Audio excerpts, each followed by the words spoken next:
Now let's move on to Pirate Seas levels.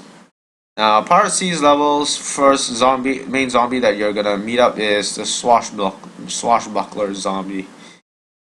And wait.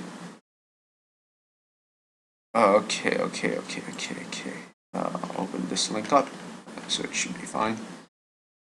So the swashbuckler zombie, basically it swings onto your lawn up to 4 rows in, may fall into the ocean.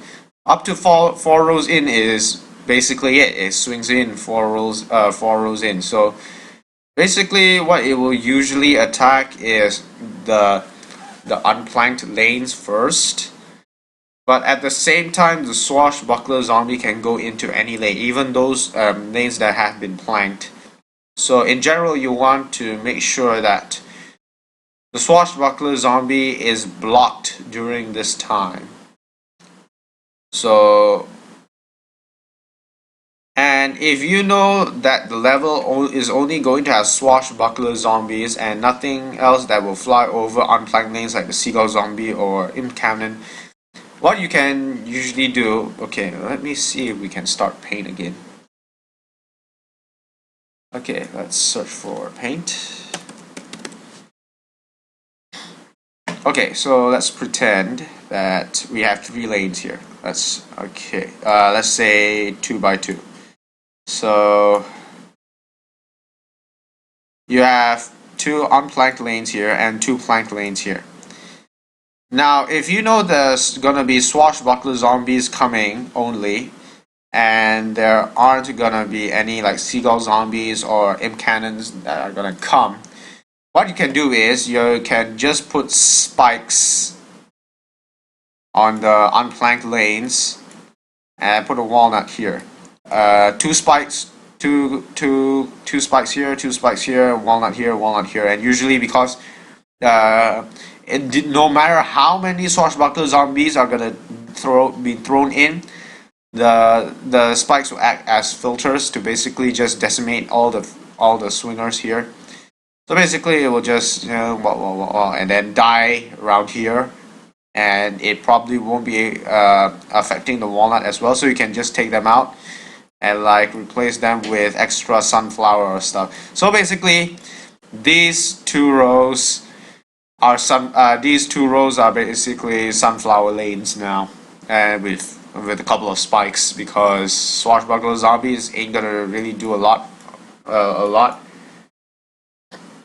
It's only important like if there are other flying zombies like the imp cannons or the or the seagull zombies that come in. Those are more dangerous in my opinion. So when you meet up with the seagull zombie, you immediately have one problem. As I said, you always want a filter, but this thing won't hurt it. Spikeweed is a very powerful filter, but the only flaw with the spikeweed is that it can't hurt the seagull zombies.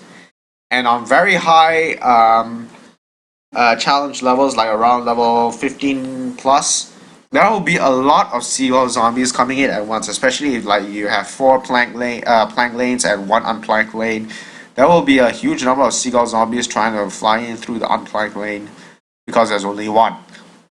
It's not going to be spread out. So, and because there's going to be a lot of seagull zombies at once, if you throw in the bomb tray to try and take out all the seagull zombies at once, it's just going to get overwhelmed. So what you need is a ranged filter. Something which can damage the seagull zombie while it is flying, and which is similar to which can overtake the spikeweed in this case. In this case, it's early on. It's good to use the Bloomerang. Very good to use the Snapdragon. I would also recommend the Melon Pult, the Winter Melon, or maybe even the Coconut Cannon. But then again, the Coconut Cannon needs time to recharge, and if there's more seagull zombies on the way, it may not recharge in time for it to fire another shot. So good plans to use versus seagull zombies would be Snapdragon and Bloomerang, temporarily of course, and Melon Pulse. Good plans to use versus the seagull zombies. And also remember that if you want to use a one-hit KO plant versus a seagull zombie, you can only use the squash and the chili bean. If you see any seagull zombies, don't bring in the potato mine if you want to try one-hit KO it, because it won't reach the seagull zombie at all. Okay, so that's about it. Then the barrel roller zombie. I think this guy is one of the more annoying zombies in Plants vs Zombies 2. I'm not talking about Pirate Captain Zombie, even though Pirate Captain Zombie steals the first plant in front of it or within range. Zombie Pirate steals the walnut in general. But this guy, especially in early waves, it's very annoying because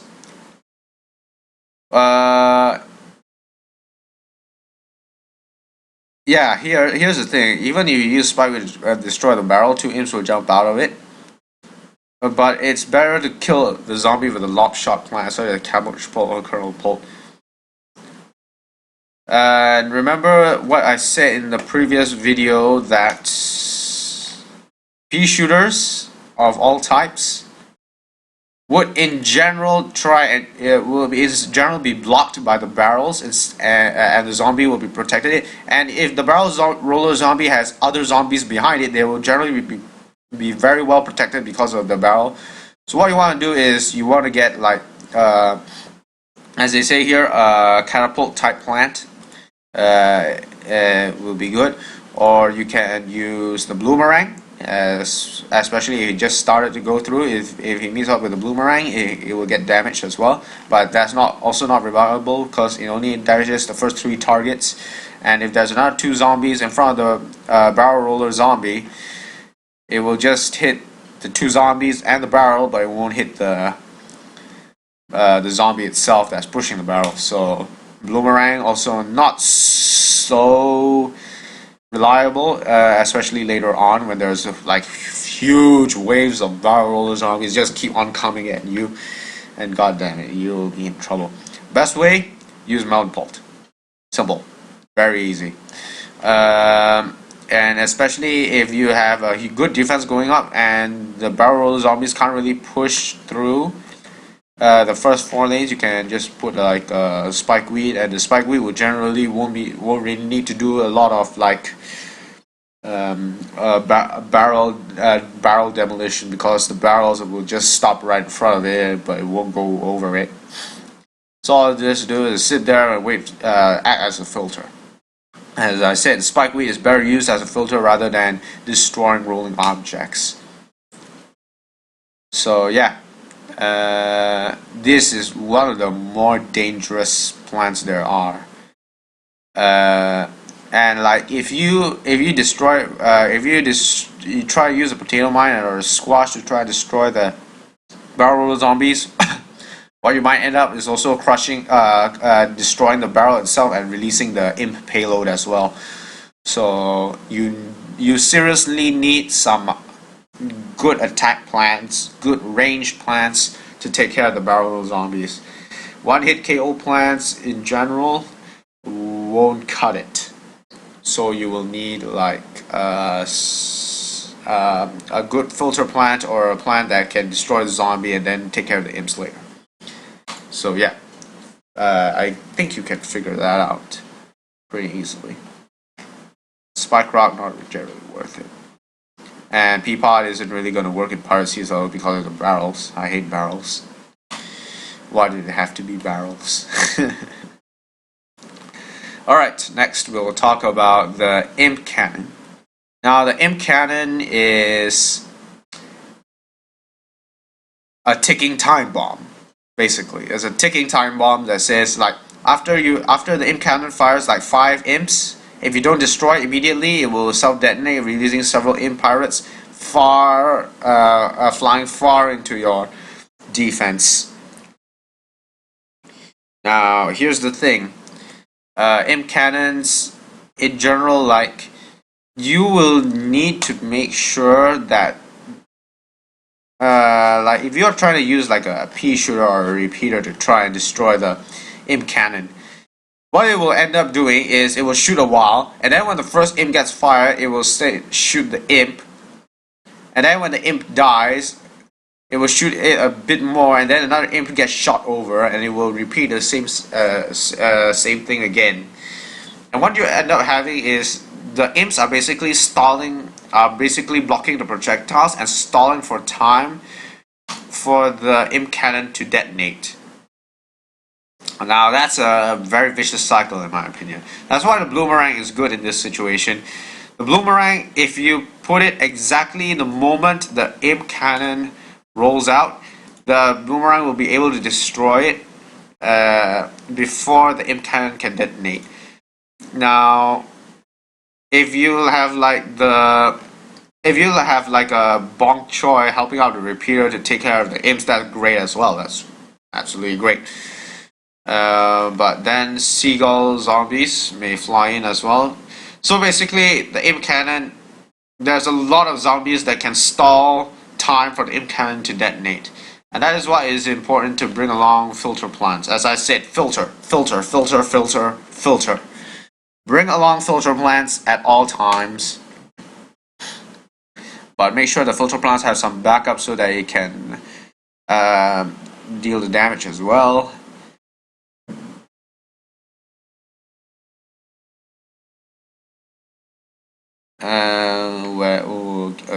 Where if its barrel is destroyed by a jalapeno, the Empire zombies won't come out. Oh, that's interesting. Okay, never mind. But we'll say imp cannon, you need to deal damage as soon as possible. Now that's mainly if the imp cannon is on an unplanked lane. If the imp cannon is on a planked lane, you can just shove in like a spikeweed. And the spikeweed won't immediately be destroyed. It won't immediately destroy the imp cannon, nor the imp cannon will be nor will the spikeweed be immediate. The spikeweed won't immediately destroy the imp cannon, nor will the imp cannon destroy the spikeweed as well. Instead, the spikeweed will deal gradual damage like it normally does to other zombies. So it's a very reliable way of dealing with imp cannons on planked lanes. So yeah. But on unplanked lanes, that's where the problem comes in. So generally, you want like a filter plant, long-range filter plant like the Bloomerang or the Melon Pult to deal damage. Lightning Ray won't deal piss damage to it at all. And yeah. Alright, let's move on to the next zombie. Now we talk about the last zombie that's here, the Pirate Captain zombie. In general, the Pirate Captain zombie isn't too dangerous, nor is the zombie parrot. I mean, sure, the zombie parrot is annoying and steals your plants, but remember that in general, the parrot zombies only steal the first plant on in front of the frontmost plant in the lane. It's like walnuts. It won't steal spikeweeds. It won't steal spikeweeds. It will steal spring beans. It will steal chili beans and yeah, plants which are in front. And tall nuts, which are quite disastrous if you ask me. But remember that the zombie parrot can still be killed before it can steal anything. So if your damage output is good, you have a proper defense setup, the zombie parrot shouldn't be a problem. But if it does steal the first plant, make sure you kill the pirate captain zombie as soon as you can, or else the zombie parrot can steal the second plant. So yeah, it has a lot of health for a bird brain, I guess. So good strategy versus parrot zombies. You can use butter, sure, you can use butter, but the kernel will only be able to shoot once, and then the zombie parrot will just fly away with the item, so it's not very reliable. Very good would be to use snapdragons or use like winter melons to try and slow it down. You can use snow peas to try and slow it down. Give your team, give your plant team a bit more time to deal the damage. You can use a Snow Pea to slow it down, and then you can use a Bong Choy to deal so much damage to it, it'll probably just get wrecked. Peter is okay, Snapdragon is okay, Spikeweed won't affect it, as you know, it's a flying enemy. Coconut Cannon, oh. Yeah, now that I think of it, a Coconut Cannon can really deal damage, same as Cherry Bomb.